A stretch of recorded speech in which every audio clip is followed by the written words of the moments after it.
चलिए स्टूडेंट्स, आज की क्लास में हम स्टार्ट करते हैं कंडीशनल चैप्टर। ठीक है, आपने पढ़ा होगा कंडीशनल चैप्टर एग्जाम के पॉइंट ऑफ व्यू से बहुत इंपॉर्टेंट माने जाते हैं और आपको अच्छे से समझना है इसको। देखो कैसे करते हैं इसको। आपने देखा होगा कि ना, आप जब पढ़ते हो तो कुछ क्लोजेस होती हैं। क्लोज एक तरह का सेंटेंस ही होता है। ठीक है, और क्लोजेस को हम टू पार्ट्स में फिर स्प्लिट करते हैं। एक क्लोज ऐसी होती है जिसको बोलते हैं प्रिंसिपल क्लोज। क्या हुआ? Principal clause. और दूसरी क्लोज जिसको बोलते हैं subordinate clause. Subordinate clause. दो तरह की क्लोजेस हुई, एक प्रिंसिपल क्लोज हो गया और एक सब ऑर्डिनेट क्लोज हो गया। प्रिंसिपल क्लोज जो होता है ना, उसी को हम एक और नाम दे सकते हैं, उसको बोलते हैं मेन क्लोज। क्या नाम दे सकते हैं इसको? Main close. यानी सब प्रिंसिपल बोलिए चाहे मेन क्लोज बोलिए, बात एक ही है। ऐसे ही सबऑर्डिनेट को एक नाम दिया जाता है डिपेंडेंट क्लोज। क्या नाम दिया जाता है? Dependent clause. ठीक है, तो दो तरह की क्लोज देखिए आपने, एक प्रिंसिपल है और एक सबऑर्डिनेट है, यानी एक मेन क्लोज है और दूसरी डिपेंडेंट क्लोज है।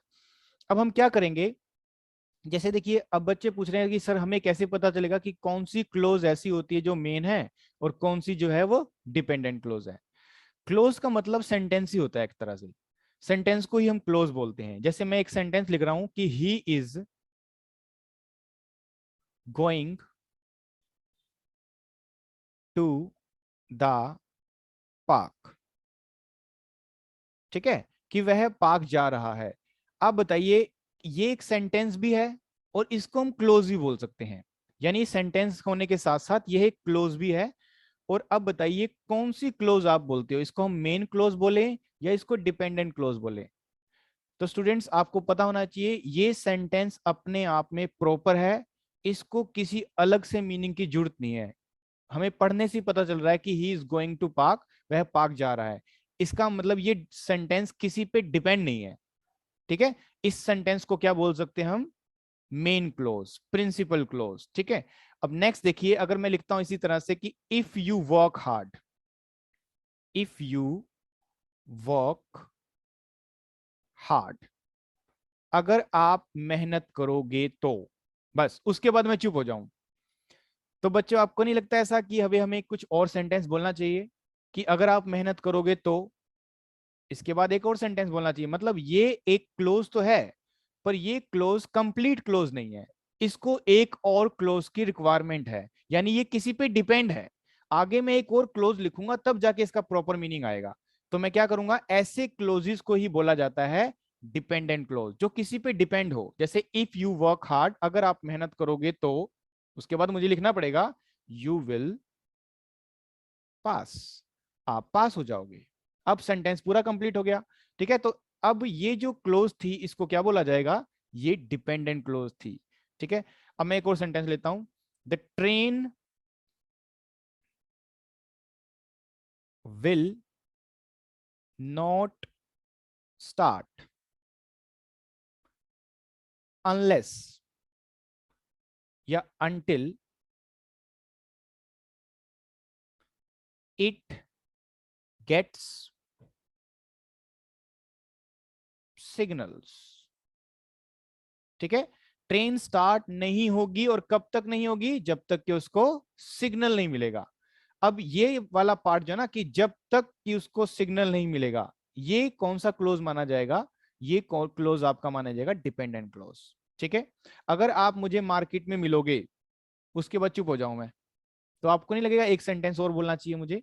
तो ऐसे सेंटेंसेस को, एक और सेंटेंस की जिसको रिक्वायरमेंट होती है, वो क्लोज कौन सी मानी जाती है? Dependent clause. ठीक है, तो अब ये जो मैं आज आपको चैप्टर पढ़ाना चाह रहा हूं ना, वो हमारा टोटली बेस्ड होगा सब ऑर्डिनेट क्लोज पर। सब ऑर्डिनेट क्लोज। और हम ध्यान रखेंगे कि सब ऑर्डिनेट क्लोज में एक कंजंक्शन की रिक्वायरमेंट भी होती है। तो कंजंक्शन के पॉइंट ऑफ व्यू से भी इंपॉर्टेंट चैप्टर है ये, जैसे कि कंजंक्शन हम पढ़ भी रहे हैं। तो कंजंक्शन और क्लोज का सीधा सीधा रिलेशन बनता है, क्योंकि दो सेंटेंस होंगे, दो क्लोज होंगे, तो हमें एक कंजंक्शन यूज करनी होती है। ठीक है, तो जिसमें हम इस तरह की कंजंक्शन यूज करेंगे जो एक्चुअली में डिपेंडेंट क्लोज के लिए बनी हो। ठीक है, और यहां से एक चैप्टर बनेगा हमारे लिए डिपेंडेंट क्लोज से, कंडीशनल चैप्टर यहां से बनेगा। ठीक है, क्योंकि उसमें शर्त रखी जाएगी, जैसे फर्स्ट में था इफ यू वर्क हार्ड, ये पहले कंडीशन रख दी गई, अगर आप मेहनत करोगे तो। अब ट्रेन स्टार्ट नहीं होगी, पहले कंडीशन रख दी है कि कब तक नहीं होगी, जब तक उसको सिग्नल नहीं मिलेगा। तो कंडीशन वाले सेंटेंस कहां से बनते हैं, हमारे सबऑर्डिनेट क्लोज से बनते हैं या फिर डिपेंडेंट क्लोज से बनते हैं। ठीक है, तो हम स्टार्ट करते हैं। देखिए अभी आगे देखिए फटाफट से, इसको इरेज करके फटाफट से हम अपना चैप्टर स्टार्ट करते हैं। तो आज आपने पढ़ना है कंडीशनल चैप्टर, बड़े इंटरेस्ट से पढ़ना आप, आपके सारे डाउट्स इसमें क्लियर हो जाएंगे। देखिए, तो अब क्या कर रहे हैं हम, देखो कंडीशनल में अ, हमें क्या करना होता है, जैसे कि हमने सीखा डिपेंडेंट क्लोज होती है ना, डिपेंडेंट क्लोज मतलब इसमें एक कंजंक्शन होगी। तो हम क्या करेंगे, इस एक क्लोज को, एक क्लोज को सिंपल लैंग्वेज में लिखेंगे, एक को नाम दे देंगे इफ क्लोज। इफ क्लोज, एक को नाम दे दिया मैंने इफ क्लोज, और एक को नाम दे दिया है सिंपल क्लोज। सिंपल क्लोज, एक इफ क्लोज हो गया, दूसरा सिंपल क्लोज हो गया, मतलब हमें दो सेंटेंस यूज करने होंगे। ठीक है, हमेशा ध्यान रखेंगे, अगर हम चैप्टर कंडीशनल का पढ़ रहे हैं ना, तो अब हमें क्या करना है, इस कंडीशनल चैप्टर में हमें क्या करना है, कितने सेंटेंस बनाने होंगे, दो सेंटेंस। ठीक है, एक सेंटेंस जिसमें कंजंक्शन होगी उसको बोला जाएगा इफ क्लोज, और जिसमें कंजंक्शन नहीं होगी उसको क्या बोला जाएगा, सिंपल क्लोज। इसको ध्यान रखेंगे। जैसे मैं एक सेंटेंस लिखता हूं, if you work hard you will पास। ठीक है, अब हम क्या करेंगे, जो ये मैंने सेंटेंस लिखा ना इफ यू वर्क हार्ड, ये वाला सेंटेंस माना जाएगा इफ क्लोज, क्योंकि इसमें मैंने एक कंजंक्शन यूज की है। वो क्या कंजंक्शन यूज किया है मैंने, देखो इफ यूज किया है। अब इसको इफ क्लोज ही क्यों बोल रहे हैं, क्योंकि 99% केस में कंडीशनल सेंटेंस हम इफ से ही बनाते हैं। ठीक है, और भी बहुत सारी कंजंक्शन से बना सकते हैं, लेकिन जनरली हम इफ से ही बनाते हैं, इसीलिए मैं इफ क्लोज बोल रहा हूँ। इफ मेजर होता है इसमें कंजंक्शन जो है, और देखो दूसरे में कोई कंजंक्शन तो है नहीं, उससे पहले कोई कंजंक्शन नहीं है, तो इसको कौन सा क्लोज बोल रहे हैं हम, सिंपल क्लोज। तो अब दोनों ही आपको समझ में आ गए होंगे कि जिस पार्ट में कंजंक्शन जुड़ी हुई है उस पार्ट को बोलेंगे इफ क्लोज, और जिसमें कंडीशनल और जिसमें कंजंक्शन नहीं है उसको बोलेंगे सिंपल क्लोज। क्लियर हो गया इतना पॉइंट। ठीक है, अब देखें हमें क्या करना होगा, अब हमें टाइप वाइज पढ़ना होगा कि कुछ टाइप्स बनाए गए हैं कंजंक्शन के। इसके कुछ टाइप्स हैं वो समझते हैं हम धीरे धीरे। देखो, सबसे पहले क्या करना है हमें, इफ इसके कुछ रूल्स होते हैं, जैसे एक होता है टाइप 1, सॉरी टाइप 0 से स्टार्ट करते हैं। टाइप 0, अब टाइप 0 का मतलब क्या हुआ, कि टाइप 0 में हमें टू पार्ट्स लेने होंगे, एक इफ क्लोज और एक सिंपल क्लोज। यानी हमें कुछ कुल मिला के सेंटेंस ऐसे लेने हैं जिसमें रिजल्ट निकलने के चांस 100% होंगे। बड़े ध्यान से पढ़ना है इस चीज को, ठीक है ना। कितने चांस होने चाहिए, 100%। यानी ऐसी शर्त रखनी है सेंटेंस में जिसके रिजल्ट निकलने के चांस 100% होने चाहिए, तभी जाके वो टाइप 0 माना जाएगा। कैसे, बच्चे कह रहे सर टाइप 0 ठीक है, अब आप बताइए इसका रूल क्या होगा। देखो, क्योंकि इसमें दो सेंटेंस होंगे ना, तो अपनी मर्जी से कोई भी टेंस यूज नहीं कर सकते हम, हमें वही चीज समझनी है कि कौन सा टेंस एक्चुअली में हमें यूज करना है। तो टाइप 0 में जो इफ क्लोज होगी, यानी जिसमें कंजंक्शन जुड़ी होगी जिस पार्ट में, उसमें आपको यूज करना है फर्स्ट फॉर्म के साथ एस वाला रूल, यानी कि प्रेजेंट इंडेफिनिट टेंस। क्लासेस में अच्छे से पढ़ते हैं हम कि फर्स्ट फॉर्म सिंगुलर में जब हम पढ़ते हैं सिंगुलर सब्जेक्ट में तो एस लगाना चाहिए, प्लूरल में नहीं लगाना चाहिए। तो इफ वाले पार्ट में फर्स्ट फॉर्म लगानी है, ठीक है, जिसमें कंजंक्शन होगी। अब दूसरा पार्ट जिसको हम सिंपल क्लोज बोल रहे थे ना, उसमें भी हमें क्या यूज करना है, फर्स्ट फॉर्म के साथ एस यूज करना है, यानी दोनों के दोनों साइड ही कौन सी फॉर्म लगाएंगे हम, फर्स्ट फॉर्म लगाएंगे, प्रेजेंट इंडेफिनिट यूज करेंगे। ठीक है, अब आपको ऐसा सेंटेंस सोचना है जिसमें रिजल्ट निकलने के चांस 100% हो, कि आप शर्त भी रखो कंडीशन भी रखो और रिजल्ट निकलने के चांस कितने हो, 100% हो। ठीक है, जैसे मैं एक सेंटेंस बोलता हूं, आप बताना इसमें रिजल्ट निकलने के चांस कितने होंगे, कि अगर आप मेहनत करोगे तो आप पास हो जाओगे। मैंने पहले शर्त रखी है, कंडीशन रखी है कि अगर आप मेहनत करोगे तो आप पास हो जाओगे। कितने परसेंट रिजल्ट है, कमेंट में बताएंगे जरा। ज्यादातर बच्चे कहेंगे सर 100% चांस है। 100% कैसे हो सकता है पॉसिबल? मान लो आपने एग्जाम अच्छा किया, ठीक है, और चेकिंग में ही प्रॉब्लम होगी तो कैसे करेंगे? ठीक है, ये 100% तो नहीं है। हाँ, ये कह सकते हो ज्यादा चांस है, अगर अच्छे से मेहनत करोगे तो पास हो जाओगे, लेकिन ये 100% श्योर नहीं है ना। 100% का मतलब ये हुआ कि हमें ऐसा सेंटेंस लेना है जो यूनिवर्सल ट्रूथ का हो। जो क्या हो? यूनिवर्सल ट्रूथ हो एक्चुअल में। यूनिवर्सल ट्रूथ हम क्लासेस में सीखते हैं, सार्वभौमिक सत्य होता है ये, ऐसा सच जो साइंटिफिकली प्रूव होता है। अगर मैं लिखता हूं इफ यू हीट आइस, अगर आप बर्फ को गर्म करोगे। अच्छा, सबसे मेन बात यह भी है कि जब हिंदी बनाते हैं ना हम, तो ऐसा लगता है फ्यूचर टेंस बोल रहे हैं। ठीक है, यही इसकी क्वालिटी है, यही इसकी ब्यूटी है कि कंडीशनल चैप्टर में ना लगेगा कोई और साउंड के अकॉर्डिंग टेंस, लेकिन हम यूज अकॉर्डिंग टू सेंस करते हैं, जौन सा टाइप चल रहा हो। अब क्योंकि मैं सेंटेंस ऐसा बोलना चाह रहा हूं जिसके रिजल्ट निकलने के चांस 100% होंगे, इसी को हम टाइप 1 में, 0 में रखते हैं। दोनों साइड फर्स्ट फॉर्म लगानी होती है, इसलिए विल नहीं लगा सकते, ये गलत होगा। If you will heat ice, कि अगर आप गर्म करोगे, फ्यूचर टेंस नहीं, हमें बनाना सिंपल प्रेजेंट से ही पड़ेगा इसको। तो हीट हमारी फर्स्ट फॉर्म हो गई यहाँ पे, यू के साथ एस लगाने की कोई जरूरत नहीं है। तो इफ यू हीट आइस, ठीक है, तो क्या होगा उसके बाद? इट मेल्ट्स, तो ये क्या हो जाएगी? पिघल जाएगी। बताओ ऐसा होगा कि नहीं होगा? अगर आप बर्फ को गर्म करोगे तो 100% वो पिघलेगी ही पिघलेगी, चाहे कुछ भी कर लो, जैसे वो गर्म होगी वो पिघलेगी, 100% होगा ये। ठीक है, ऐसे सेंटेंसेस को बोलते हैं यूनिवर्सल ट्रूथ, जो साइंटिफिकली प्रूव होते हैं, और इसमें रिजल्ट निकलने के चांस 100% होते हैं, तो इसको टाइप 0 बोला गया है। देखो यहाँ फर्स्ट फॉर्म लगा है, और दूसरे पार्ट में भी फ्यूचर का सेंस आ रहा था, लेकिन हमें बनाया फर्स्ट फॉर्म से ही है। अब क्योंकि इट सिंगुलर होता है, तो इसलिए हमने मेल्ट की जगह क्या ऐड कर दिया है? मेल्ट ऐड कर दिया है। आई होप आपको समझ में आ गया होगा। ठीक है, एक और लिख लेते हैं। जैसे कि अब मैं लिखता हूं, अच्छा, अब ये तो समझ में आ ही गया होगा ना आपको कि ये वाला जो पार्ट है, ये बहुत इंपॉर्टेंट बात बता रहा हूं मैं आपको, ये जो पार्ट मैं बता रहा हूं, ये कौन सा क्लोज माना जाएगा आपका? ऐसी क्लोज को ही तो बोलेंगे ना इफ क्लोज, क्योंकि इसमें कंजंक्शन जुड़ी हुई है। इस सेंटेंस की कंजंक्शन इफ है, और देखो इस सेंटेंस की कोई कंजंक्शन नहीं है, तो इसको सिंपल क्लोज बोलेंगे। हमेशा ज्यादातर हमें टारगेट करना है इफ क्लोज को। ठीक है, इफ क्लोज का फर्स्ट फॉर्म है, दूसरी साइड भी फर्स्ट फॉर्म है, रूल दोनों साइड के हमें ध्यान रखने हैं। ठीक है, टाइप 0 में दोनों साइड फर्स्ट फॉर्म होगा। अच्छा जी, और देखते हैं। अच्छा, आप एक चीज और भी ऐड कर सकते हो, आप चाहो तो इस वाले सेंटेंस को इधर लाओ, इस वाले को बीच में ले आओ, यानी इफ वाले पार्ट को पीछे भी ले जा सकते हो। ऐसा भी कर सकते हैं। जैसे कि मान लीजिए एक सेंटेंस और लेते हैं, इफ यू बॉयल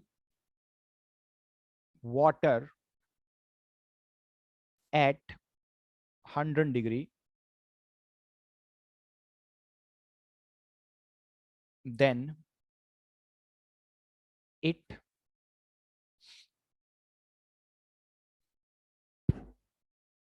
सॉरी यहां बॉयल की जगह हीट लिखते हैं, हीट। इफ यू हीट, गर्म करोगे, if you heat water at 100 degree, then it boil. ठीक है, अब देखो इफ वाले पार्ट को क्या बोल रहे हैं, ये वाले, ये इफ क्लोज हो गई। इसमें ये, अगर हम पानी को 100 डिग्री पर गर्म करेंगे तो वो क्या होने लगेगा? वो उबलने लगेगा, तो ये 100% होगा।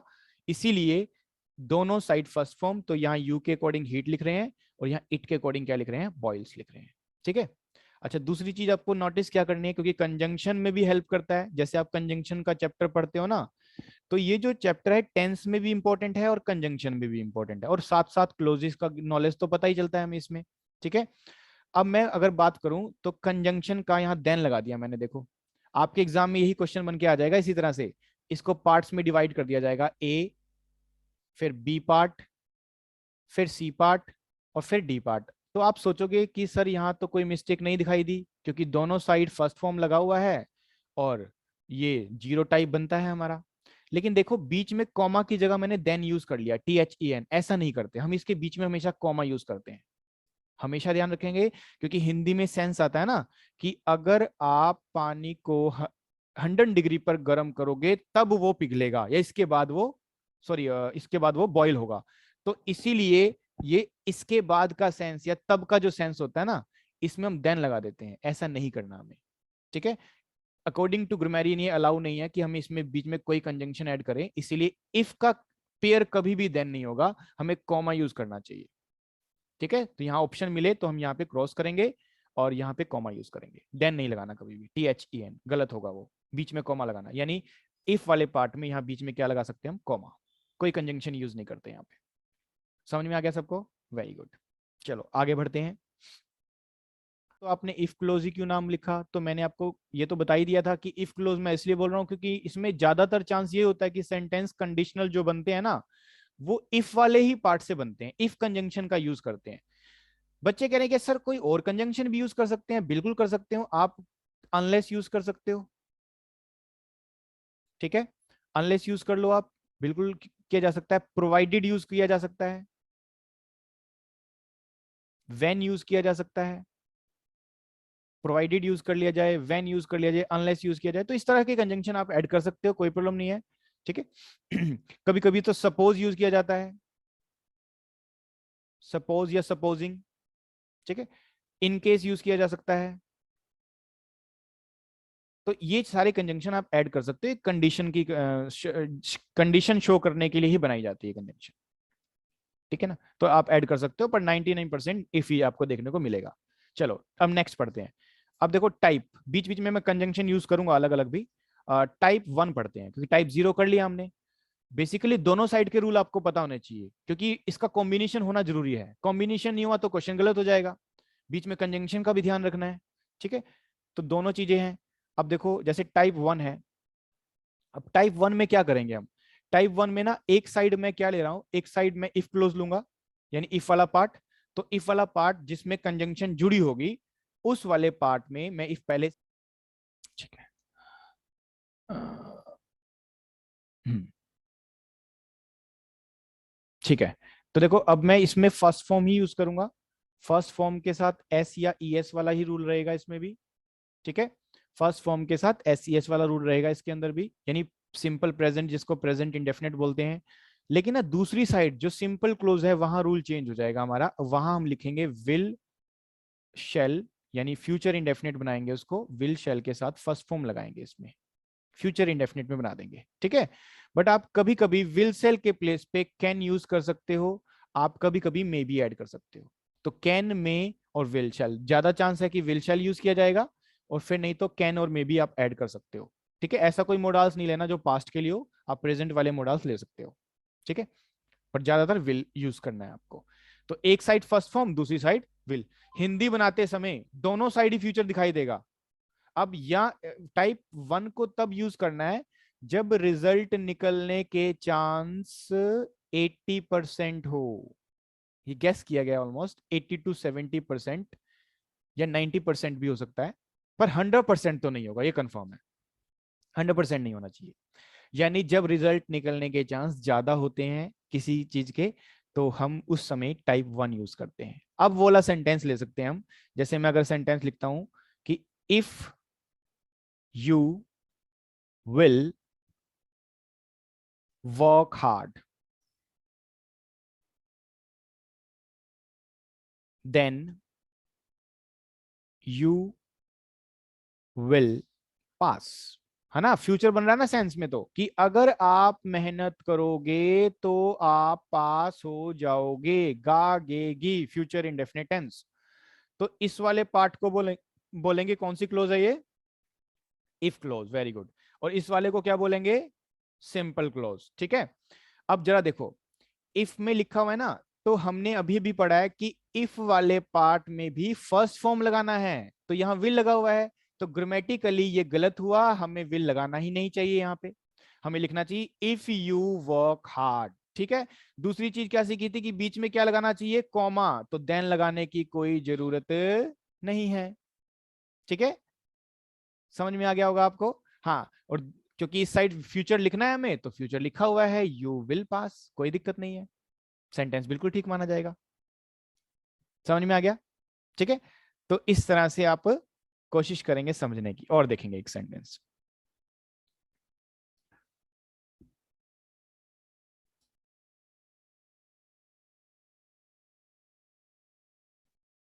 मैं सारा इरेज कर देता हूं एक बार।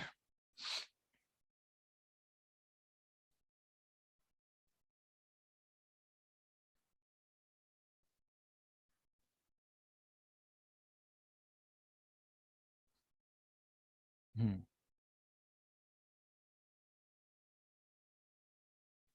देखिए,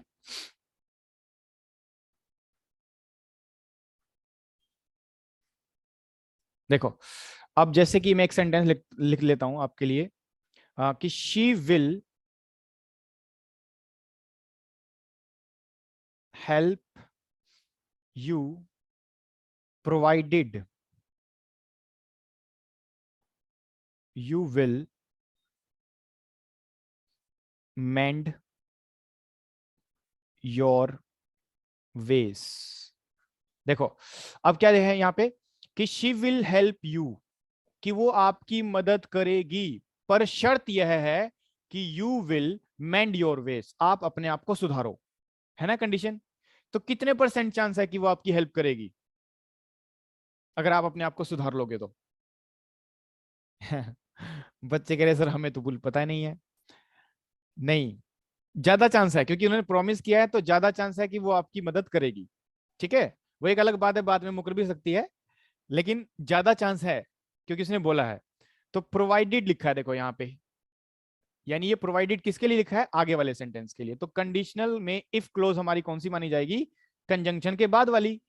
तो हमने अभी भी पढ़ा है कि टाइप 1 है ये, और कंडीशनल सेंटेंस में जो कंजंक्शन यूज की जा रही है वो इफ क्लोज है, और उसमें कभी भी विल नहीं लगाना, फर्स्ट फॉर्म लगानी थी इस साइड तो हमें। तो मेंड आना चाहिए, विल नहीं आना चाहिए। और दूसरी साइड क्या लिखना चाहिए? Will plus first form. ठीक है ना? ऐसा मत समझना कि हमेशा ही आपको पहले इफ क्लोज मिलेगी, कॉमा, फिर बाद में सिंपल क्लोज मिलेगी, ऐसा नहीं। कभी कभी क्या होगा, आपको पहले ही सिंपल मिलेगी और फिर कंजंक्शन के साथ कौन सी क्लोज मिलेगी आपको? If close. ठीक है, जैसे मैंने कंजंक्शन में भी समझाया था ना, कि या तो कंजंक्शन को शुरू में लिखते हैं या फिर बीच में लिखते हैं। अगर ये शुरू में कंजंक्शन लिखी है तो इफ क्लोज ये वाली मानी जाएगी, और अगर बीच में लिखी है तो इफ क्लोज ये वाली मानी जाएगी। तो हम इफ क्लोज को क्या नहीं कर सकते? विल नहीं लगाते। तो देखो यहाँ पे विल नहीं लगाएंगे, इसमें फर्स्ट फॉर्म आ गया। ठीक है ना, ऐसे ध्यान रखेंगे। क्लियर है सबको? Very good. एक और क्वेश्चन का आंसर देंगे। कभी कभी एग्जाम में ऐसा जाता है, देखो, supposing, supposing if I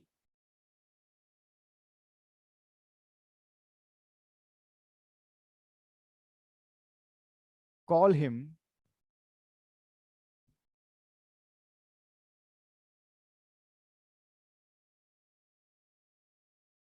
will he pick my phone?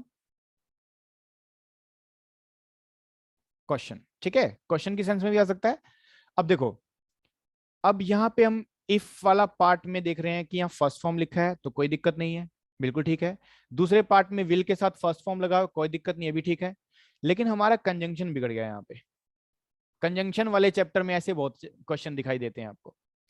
Supposing और इफ एक साथ कभी नहीं आएगा। ऐसा तो नहीं हो सकता इन केस भी लिख दिया और इफ भी लिख दिया, मीनिंग तो सेम ही होता है ऑलमोस्ट इनका। Suppose, supposing, in case, if, इनमें से एक ही कंजंक्शन यूज करना चाहिए। या तो सपोजिंग यूज कर लो, इफ को डिलीट कर दो, या फिर इफ लिख दो, सपोजिंग को डिलीट कर दो। दोनों में से कोई एक आना चाहिए। ठीक है ना? तो ऐसे भी एरर आते हैं कभी कभी, ध्यान रखेंगे कि रूल तो ठीक लिखा हुआ है पर कंजंक्शन गलत लिखा हुआ है। ठीक है ना? जैसे देन लगा दिया बीच में तो भी तो गलत है। कभी ऐसे देखेंगे कि वैन लिखा हुआ है कहीं पे, या एज सुन एज लिखा हुआ है, एज सुन एज